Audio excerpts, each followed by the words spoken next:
हैदराबाद जिला कांग्रेस पार्टी के सदर समीर वलीउल्लाह ने मरकजी हुकूमत और तफ्तीशी एजेंसियों के खिलाफ बड़े पैमाने पर एहतजाज शुरू किया। ये एहतजाज ईडी की जानिब से कांग्रेस रहनुमाओं राहुल और सोनिया गांधी के खिलाफ नेशनल हेराल्ड मामले में चार्जशीट दायर करने के बाद शुरू किया गया। पूरे मुल्क में एहतजाजी मुजाहरे मुनक्किद किए गए हैं, जिनमें कई अहम रहनुमा पेश हैं। एहतजाज का मकसद हुकूमत के इक़दामात के खिलाफ आवाज़ बुलंद करना है।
आज हम यहाँ हैदराबाद डिस्ट्रिक्ट चार मीनार के पास लाल दरवाजे के करीब यहाँ पे हम आज मोदी की हुकूमत, बीजेपी हुकूमत की जो नाइंसाफ़ियाँ हमारे हाई कमांड राहुल गांधी जी और सोनिया अम्मा के साथ जो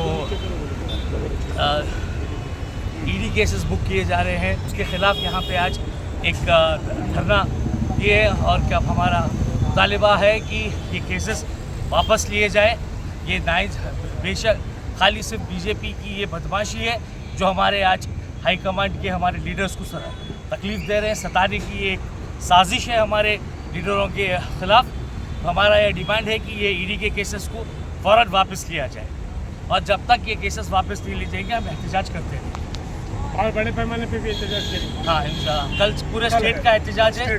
कल सुबह में 10 बजे सब पूरे तेलंगाना वाले ईडी के ऑफिस के ऊपर धरना देंगे। नेशनल हेराल्ड मामले पर कांग्रेस का मुखगिर एहतजाज, ईडी दफ्तर के बाहर वी हनुमंत राव की क़ियादत में धरना। National Herald money laundering case में ईडी की कार्रवाई के खिलाफ कांग्रेस ने आज मुल्क भर में एहतजाजात का ऐलान किया है। इसके तहत मुल्क के मुख्तलिफ हिस्सों में कांग्रेस कारकुन ईडी दफातर के सामने धरने दे रहे हैं। तेलंगाना में चूंकि पीसीसी चीफ फ़िलहाल दस्तयाब नहीं है, इसलिए रियासती कांग्रेस ने फैसला किया है कि यहां एहतजाज कल मुनज़्ज़म किया जाएगा। ताहम पार्टी के senior leader V Hanumant Rao ने कहा है कि वो पार्टी के कॉल पर अमल करते हुए आज ही एहतजाज करेंगे। वीएच ने हैदराबाद में ईडी के दफ्तर के सामने अकेले धरना दिया और हुकूमत के खिलाफ नारेबाजी की। उनका कहना था कि ये कार्रवाइयां सियासी इंतकाम का हिस्सा हैं और कांग्रेस इसके खिलाफ लड़ती रहेगी। कांग्रेस ने मरकजी हुकूमत पर इल्ज़ाम आयद किया है कि वो ईडी जैसे इदारों का गलत इस्तेमाल करके अपोजिशन को निशाना बना रही है।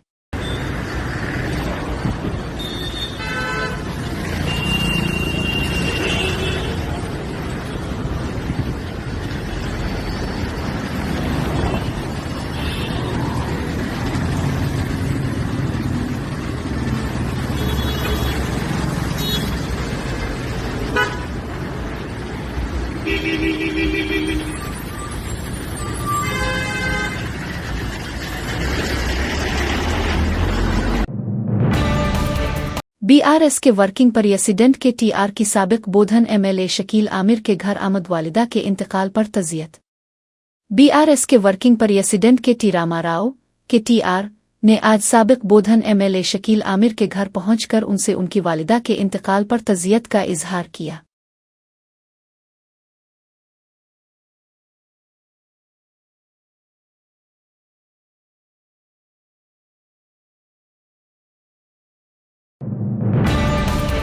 ग्रुप एक उर्दू मीडिया में 9 उम्मीदवारों ने 3 मार्च को इम्तिहान दिया था। ये बात TSPSC ने ऐलान किया था, लेकिन कल 10 उम्मीदवारों ने इम्तिहान दिया है। ये इस काम नहीं है। तेलंगाना में सबसे बड़ा स्कैंडल ये ग्रुप एक के इम्तिहान के नताइज हैं। इस पर CBI इंक्वायरी जरूरी है। पादी कावशक रेड्डी ఉర్దూలో మీరు 9 మంది ఎగ్జామ్ రాసిరని ఫస్ట్ చెప్పిర్రు, తర్వాత నిన్న ప్రెస్ నోట్లో 10 మంది ఎగ్జామ్ రాసిరని మీరు చెప్తుర్రు. అంటే ఆ ఒక్కరు ఎక్కడి నుంచి పెరిగిండు? దీనికి మీరు జవాబు చెప్పాలి. This is the biggest scam in Telangana. పెద్ద స్కామ్ ఇన్ తెలంగాణలో. ఇది ఒక్క పాయింట్ సరిపోదా? డిసెంబర్ 9th రోజు డిసెంబర్ ఉర్దూ ఎగ్జామ్కి 9 మంది రాసిర్రు అని మార్చి 3 నాడు వాళ్ళే డిక్లేర్ చేస్తారు. నిన్న వాళ్ళు 10 మంది ఒక్కరు ఎట్లా పెరిగిర్రు అంటే వీళ్ళంతా స్కామ్ కాదా? ఇది 100% scam. This is the biggest scam in Telangana. 100% దీన్ని రద్దు చేయాలి, మళ్ళీ ఎంక్వైరీ చేయాలి. దీని మీద ఖచ్చితంగా జ్యుడిషియరీ ఎంక్వైరీ జరగాలి, CBI ఎంక్వైరీ. సరే, దీని మీద ఎవ్వరికి ఏమీ అనుమానాలు లేవు. చలో మీరు జ్యుడిషియరీ ఎంక్వైరీ చేసి CBI ఎంక్వైరీ చేసి రిజల్ట్ హోల్డ్లో పెట్టి ఓ 1 month ఎంక్వైరీ చేసి క్లోజ్ చేయరు. అదురుదాన్ని ఆపి క్లోజ్ చేయండి. साबिक वजीर और MLA जगदीश रेड्डी ने कहा कि जब तक के CR थे हम कृष्णा नदी के 38-39% पानी का इस्तेमाल करते थे। अब आंध्रा के लीडर कृष्णा का पानी ले जा रहे हैं, लेकिन रेवंत रेड्डी को कोई परवाह नहीं। तेलंगाना के वुज़रा कमीशन कमाने बांटने और दिल्ली को पैसे भेजने में ही मसरूफ हैं। तेलंगाना के किसान पानी की कमी से रू रहे हैं, मगर वजीरों को ये सब दिखाई नहीं दे रहा। उत्तम कुमार रेड्डी उत्तर कोतలు చాలా మాట్లాడినావు. కేసీఆర్ 38 ఒప్పుకుండు, 39 ఒప్పుకుండు, మనకు నష్టం జరిగిపోయింది, రాసిచ్చిండు అని మాట్లాడినావు. ఇవాళ KRMB చెప్పిన దాని ప్రకారమే 66-34 తాత్కాలిక ఒప్పందం చేసుకున్నా. దాని ప్రకారం కూడా ఆంధ్రప్రదేశ్ దాన్ని గౌరవించి ముందుకు రాలేదు. కేసీఆర్ ఉన్నంత కాలం 34% పైగా నీళ్లను వాడిండు, 38-39% నీళ్లను కూడా వాడిండు అనే విషయం లెక్కలతో సహా స్పష్టంగా చెప్తుంది KRMB. ఎందుకు మీరు ఈ సంవత్సరం నీళ్లు వాడలేకపోయినరు? లేదు, మీరు నిలవబెట్టుకున్న నీళ్లను పక్క వాళ్ళు దొంగతనంగా తీసుకుపోతుంటే ఎందుకు చేత కాకుండా కూర్చున్నారు? ఎందుకు మీ మూతులకు స్లిప్పులు వేసుకొని కూర్చున్నారు? మూతులకు ప్లాస్టర్లు వేసుకొని ఎందుకు కూర్చున్నారు? సమాధానం చెప్పాలి ఇవాళ తెలంగాణ ప్రజలకు. మీరు ఇంత దగా, ఇంత దోపిడీ ఇంత పొద్దున్నాక జరుగుతుంటే కూడా ఒక్కడికి సోయలేదు. కేవలం కమిషన్లు దండుకోవడానికి, వచ్చిన వాటిని పంచుకోవడానికి, ఢిల్లీకి మూటలు పంపించడానికి టైం సరిపోతుంది తప్ప ఏం జరుగుతుంది? తెలంగాణ హక్కుల మీద దాడి ఎట్లా జరుగుతుంది? తెలంగాణ రైతాంగానికి ద్రోహం ఎట్లా జరుగుతుంది? తెలంగాణ 5 జిల్లాల మంచినీళ్ల పరిస్థితి ఏంది అన్న సోయి ఒక్కడి కూడా లేదు ఈ మంత్రివర్గంలో, ముఖ్యమంత్రితో సహా. ఎండాకాలం వస్తుంది, నీళ్ళకి ఇబ్బంది అవుతుంది, మళ్లీ పాత రోజులు వస్తున్నాయి. సమైక్యాంధ్రప్రదేశ్ లో ఉన్న రోజులే మళ్లీ దాపురిస్తున్నాయి. ప్రజలు మళ్లీ మహిళలు బిందెలు పట్టుకొని రోడ్ల మీద పోవాల్సిన దుస్థితి వస్తుంది, కనబడుతుంది. అనేక చోట్ల నుంచి వార్తలు వస్తున్నాయి. అయినా ఈ ప్రభుత్వానికి చీమ గుట్టినట్టు లేదు. పోతే పోనీ ఎక్కడెవరు చేస్తే మాకేంది, మా కమిషన్ మాకు వస్తే చాలు కదా అన్న పద్ధతుల్లో ఈ ప్రభుత్వం వ్యవహరిస్తా ఉంది. రేవంత్ రెడ్డి ప్రభుత్వం ఇంత దుర్మార్గంగా ప్రవర్తించడం అనేది ఇంతకు మించిన శోచనీయ విషయం ఇంకోటి లేదు. మేము చెప్పిన తర్వాత కూడా, ప్రధాన ప్రతిపక్షంగా మేము హెచ్చరించిన తర్వాత కూడా దాంట్లో వీళ్ళు మాట్లాడు. हैदराबाद BRS के रहनुमा दासुजो सरोयन कुमार ने बुध के रोज तेलंगाना कानून साज काउंसिल के रुकन MLC की हैसियत से हल्फ लिया। उन्हें हाल ही में MLA कोटे के तहत MLC मुंतखब किया गया था। काउंसिल के चेयरमैन गोटा सुखेंदर रेड्डी ने उनसे हल्फ लिया। इस मौके पर KT रामा राव, हरीश राव, दीगर वुज़रा, MLEs और MLCs भी मौजूद थे। తెలంగాణ శాసన పరిషత్తు సభ్యుడినైన శ్రవణ్ కుమార్ దాసోజు అనే నేను సభా నియమాలకు కట్టుబడి ఉంటానని, వాటిని అనుసరిస్తానని, సభ మర్యాదలను పాటిస్తానని, సంప్రదాయాలను గౌరవిస్తానని దైవ సాక్షిగా ప్రమాణం చేస్తున్నాను.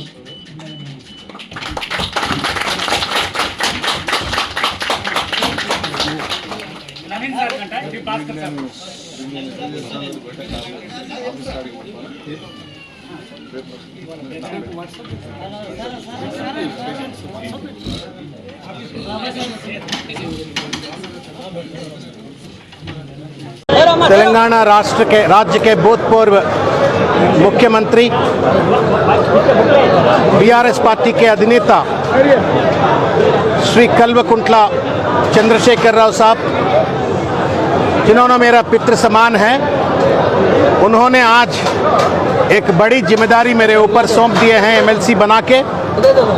मैं उसको तहे दिल से सिर झुक के उसको सलाम करते हुए शुक्रगुजार हूँ, और जिस भरोसे के ऊपर जो ऐसा मुझे ये दर्जा दिया है, उस भरोसे को ना तोड़ूंगा।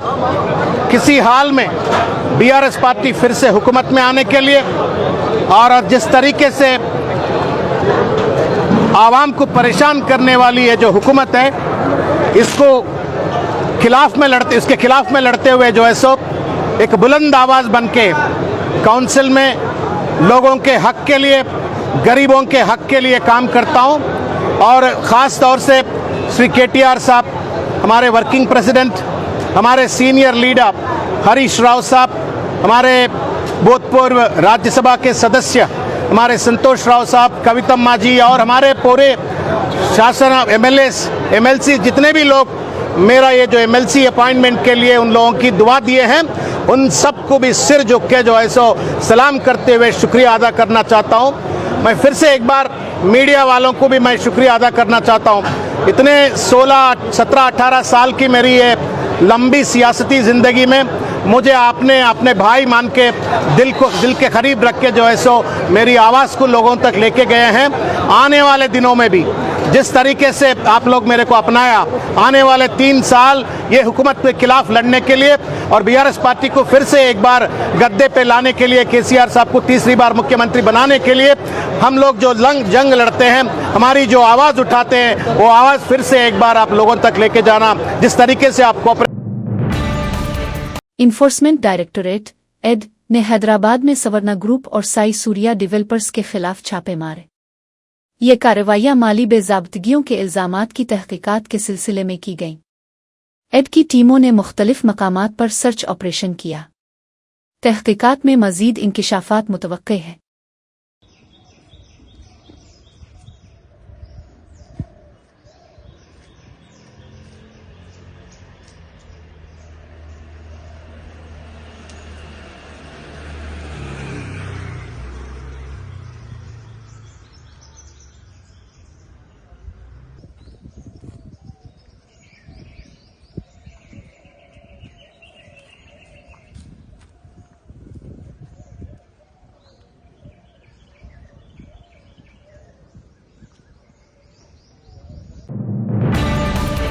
थर्मिला में एक बार फिर सिक्योरिटी की कमी का मामला सामने आया। राजस्थान के रिहायशी अंशुमान तेरेजा, जो एक यूट्यूबर हैं, ने श्रीवाड़ी मंदिर के सामने हरि नाम संगीत मंडप के करीब ड्रोन उड़ाया। टीटीडी की विजिलेंस टीम ने फौरन इसका पत्ता चलाया, इसे गिरफ्तार किया और ड्रोन कब्जे में लेकर पुलिस के हवाले कर दिया। पुलिस ने मुकदमा दर्ज करके तहकीकात शुरू कर दी है।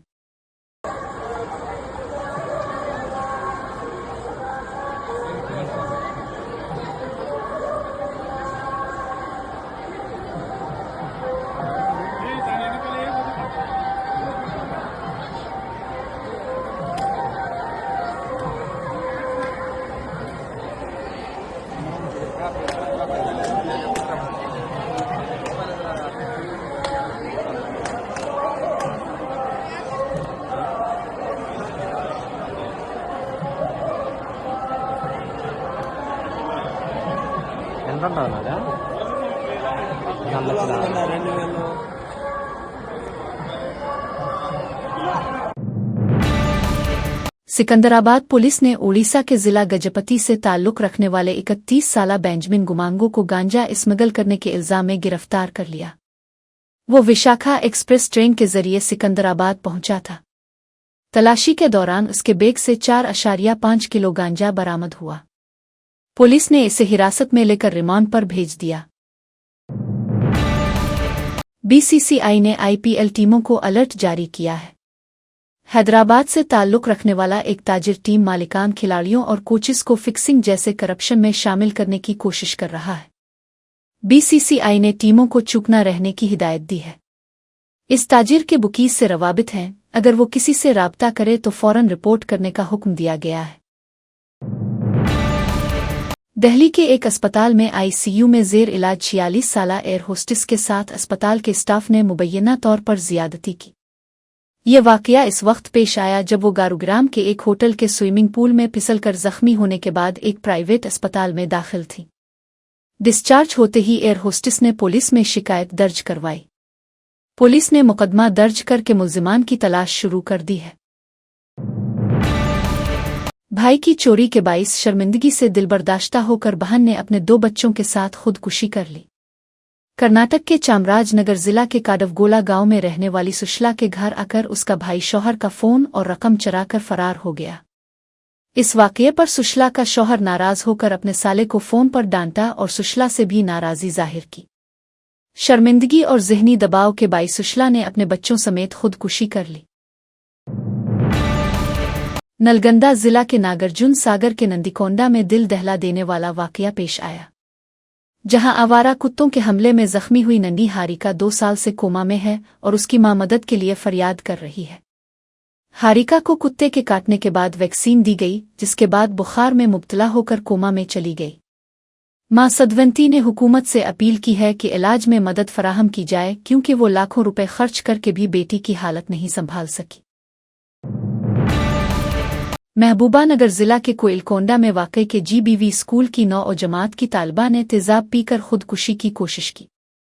स्कूल स्टाफ ने इसे बाहर घूमते हुए फ़ोन पर बात करने पर डांटा, जिस पर वो ज़हनी दबाव का शिकार हो गई।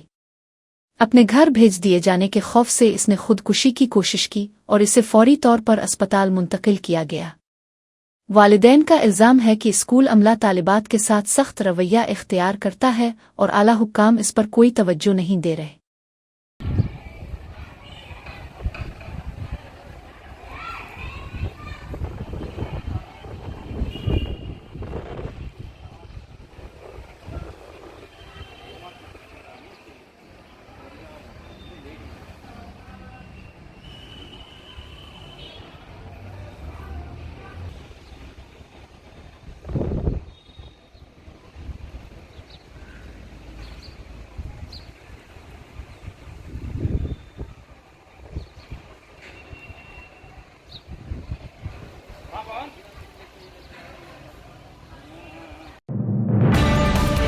हादसाती तौर पर एक नौजवान की आंख में स्क्रू ड्राइवर धंस गया, जिसे सिकंदराबाद के गांधी अस्पताल के डॉक्टरों ने कामयाब ऑपरेशन के जरिए निकाल दिया। तफसीलात के मुताबिक मीम जिला मीदुक के मनोहराबाद मंडल के कोचाम गांव से ताल्लुक रखने वाला रंजीत एक इलेक्ट्रिकल मैकेनिक है। 8 अप्रैल को वो मुरम्मत का काम कर रहा था कि अचानक स्क्रू ड्राइवर उसकी दाएं आंख में गहराई तक घुस गया। खानदान वाले फौरन इसे बंजारा हिल्स में एक प्राइवेट आई अस्पताल ले गए। डॉक्टरों के मशवरे पर अगले दिन इसे नम्स अस्पताल मुंतकिल किया गया। नम्स के डॉक्टरों ने मामला की नज़ाकत को देखते हुए 10 अप्रैल को रंजीत को गांधी अस्पताल रुजू किया। गांधी अस्पताल के डॉक्टरों ने टेस्ट करने के बाद बताया कि आंख को कोई नुकसान नहीं पहुंचा, स्क्रू ड्राइवर सिर्फ ऊपरी हिस्से में फंसा हुआ था। इसे न्यूरो सर्जरी शोबे में मुंतकिल किया गया, जहां तकरीबन 2 घंटे तवील ऑपरेशन के बाद स्क्रू ड्राइवर को कामयाबी से निकाल लिया गया।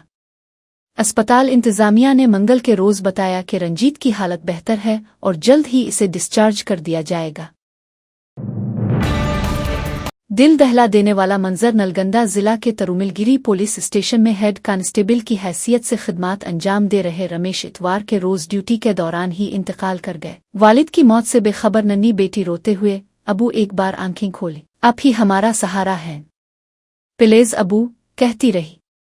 बेटी की ये फरियाद वहां मौजूद हर किसी की आंखों को नम कर गई। ये जज्बाती लम्हा सबको गमज़दा कर गया।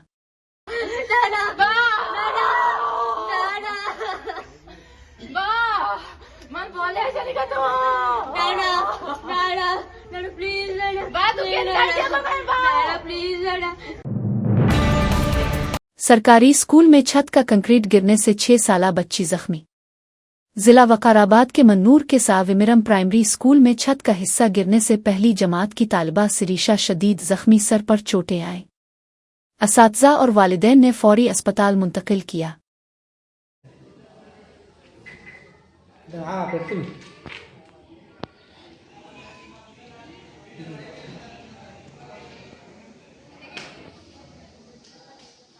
Por cualquier día,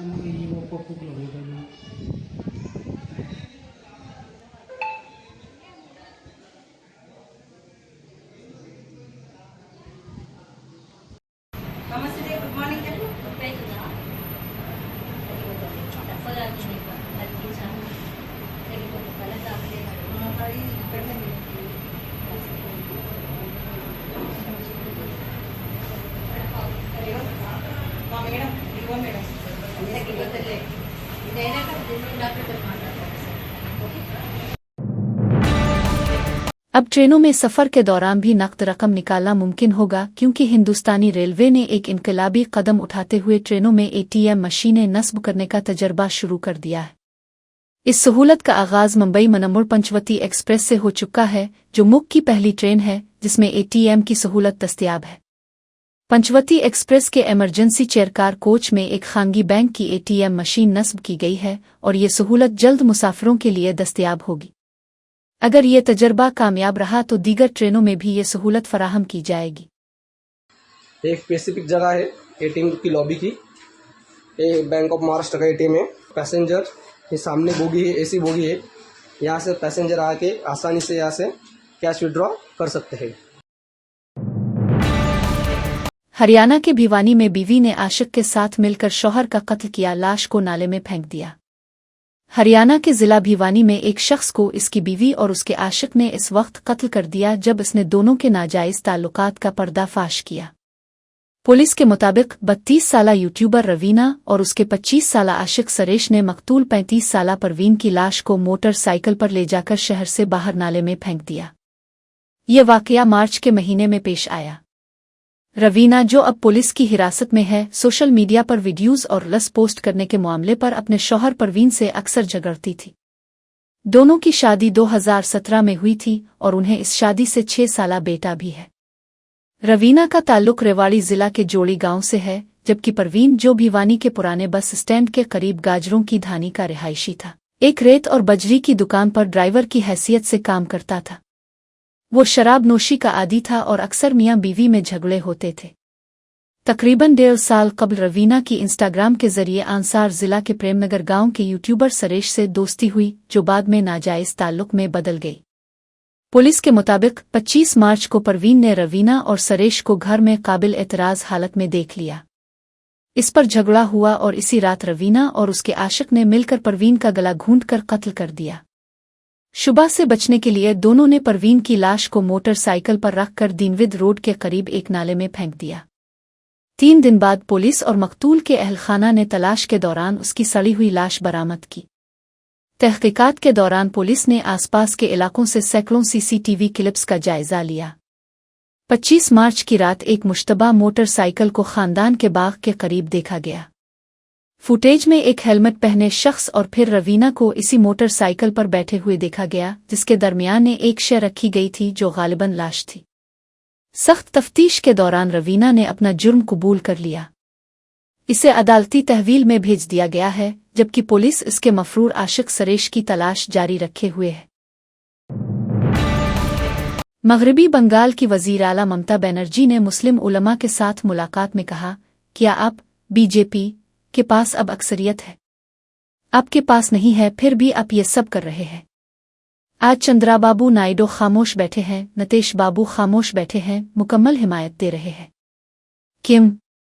क्योंकि BJP उन्हें कुछ ताकत देगी। ममता बनर्जी ने मजीद कहा, अगर वक्फ एक्ट में तब्दीली लानी है तो अपने आईन ने तरमीम क्यों नहीं की?